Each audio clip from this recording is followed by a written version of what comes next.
So you're all dressed up and ready to start your bow hunt. Well, there's one thing you gotta know before you take your first step. So let's talk about it. Be right back.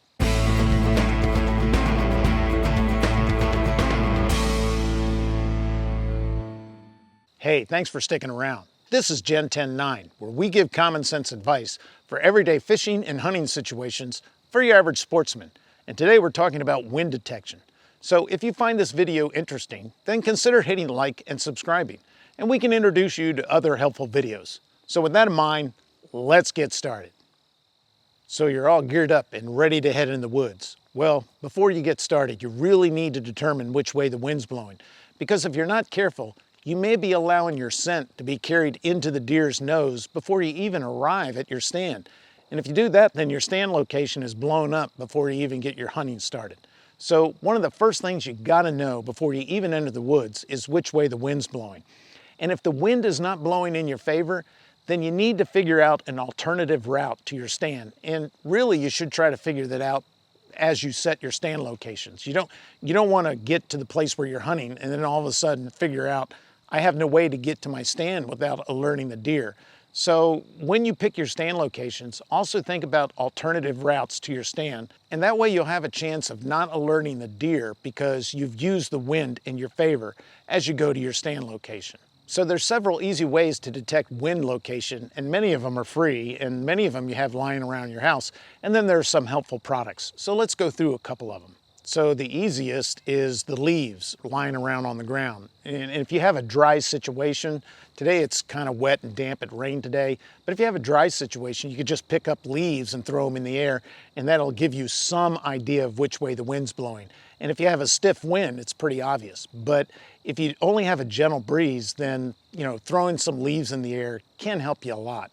And if the condition's really dry, then go ahead and crackle up some leaves, break them up and throw them high in the air so they're smaller, finer pieces of leaves, and that can help you determine which way the general wind is blowing. So the first and easiest is just throwing leaves in the air, and in a dry situation, crackle them up and throw them in the air, and that way you can determine what's the general direction of the wind where you're standing before you enter the woods. Now, a second easy way, if the wind is particularly dead and you're having a hard time determining which way the wind's blowing, is just light a match and blow it out. And that way you can see which way the wind's blowing. Now, you may not be able to detect which way the wind's blowing, but a match can help you figure out which way the wind's blowing. And that's particularly useful when it seems very calm. Now, I don't like to use matches in the stand. I just don't like smoke being in the woods when I'm hunting. But at the truck, a match can be pretty helpful. So let's say you don't have any matches with you and you really don't like to use matches. So there may be weeds lying around that can help you. Now, as I said, today it rained, so these weeds are not particularly, they may not work, but sometimes you can pick up some weeds and just knock them and watch how the seeds fly, the direction the seeds fly. And you just shake them and watch them float.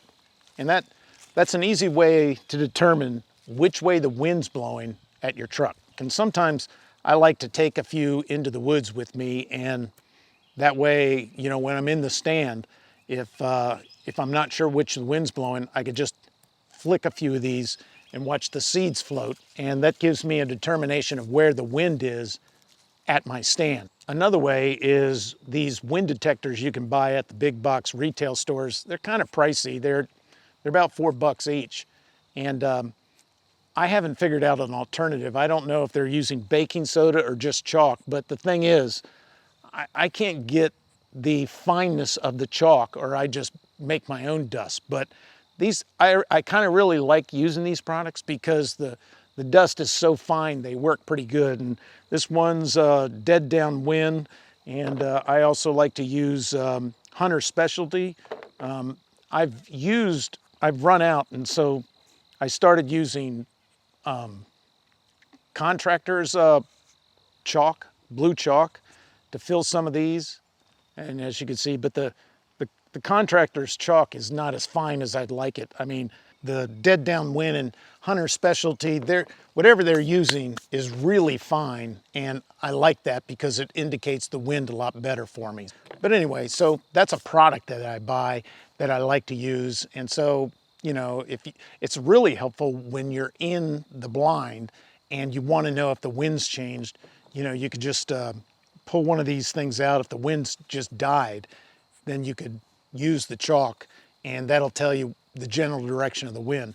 But there's other products you can buy that you have at home and are actually a little better, and I'll explain why. So there's two products I like to use, and I like to use them because, first of all, I have them at home. They don't cost me money, but they're more effective, and here's why. The first is toilet paper. Now, you should always bring toilet paper in the woods because for the obvious reason, if an emergency arises, you need help, and you know, sometimes leaves just don't cut it. So the benefit of using toilet paper is that you can snap off a really fine piece and let it float. Now, here's the beauty of toilet paper in this method, using a fine piece of toilet paper, is you're 20 feet up in the air.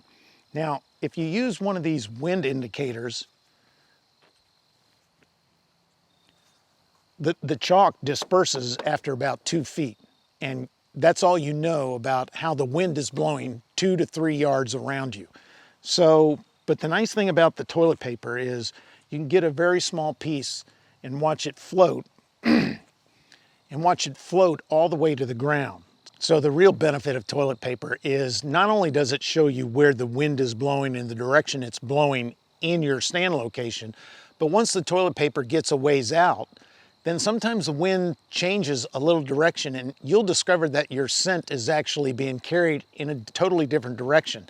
And you can watch the flakes of toilet paper descend all the way to the ground, and that way you have a very good indication of where your scent is actually going. So that's the real benefit of toilet paper, other than, you know, in case of emergency and you're really in trouble, you definitely want to have some toilet paper with you in your stand. And also, just as a sidebar, if you stick a deer and the deer runs off and you have a blood trail, the nice thing about toilet paper is you could use it to give indicators or markers on the blood trail, and that'll give you a general direction as to where the deer has been, and it can help you determine where the deer is going, and it can actually help you find your deer as you're marking blood trails. So that's another benefit of toilet paper. So you have its designed use, and then it's great as a wind indicator.